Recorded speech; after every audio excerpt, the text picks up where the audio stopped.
Àwọn àgbàlagbà ló sọ wípé ẹni tó bá máa bá èṣù jẹun ṣíbí ẹ̀ àgùn. Iṣẹ́ bọ́ ní ìṣòògùn wọ́n ti ní bí a bá ti wáyé pé àárí la máa rí nígbẹ̀yìn ọ̀rọ̀. A rí pé róòlù àjẹ́ lè máa sábà ronú.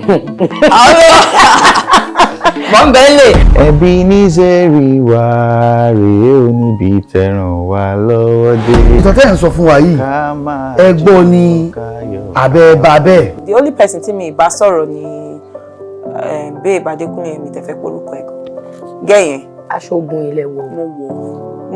Mo tún wọ helmet. Àwọn ò fún mi ní ẹ̀tọ́ mi bó ṣe yẹ wọ́n fún mi ní òní purọ́. Ilẹ̀ ti gbọ́ tẹ́ ń sọ̀rọ̀ ẹ̀gbọ́n mi Ọ̀túnba Bello Láìdá tàbí Jídé Kòsọ́kọ́.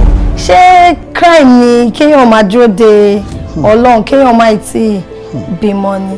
So mo tẹ̀lé ọ̀rọ̀ yẹn pé Ọlọ́run mi ò kí ń ṣe àgàn. Ojú cloud chaser, ojú oníwàhálà ni wọ́n máa fi ń wò mí. Ẹ láìkẹ́ bẹ́ẹ̀.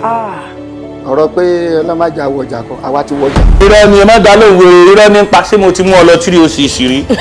Ìyá ń dágbé bàbá ń yọ wá bóyá ká kò lábọ̀ ìyẹn ẹ̀yìn àti Alhaji Wasiu Ọ̀dẹ́tọ́lá Pasuma. Big Brother 2019 àkọ́kọ́ tí mo jáde ẹ̀bọ̀ sọ pé kí ló ó ní ìdòwò yẹn náà rí. Mo lọ sórí show kí n fi paṣù. Abájọ tí mọ́mí Burna Boy fi máa ń láàpù ẹ̀ káàkiri á jẹ́ kẹ́ bá yé oúnjẹ. God fear.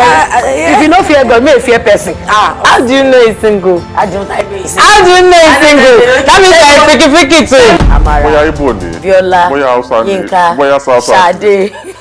Mi ìmọ̀ àti tẹ̀ ń sọ. So you are very single. Ǹjẹ́? Ṣé? Àwọn ọ̀dà. Hey, give me.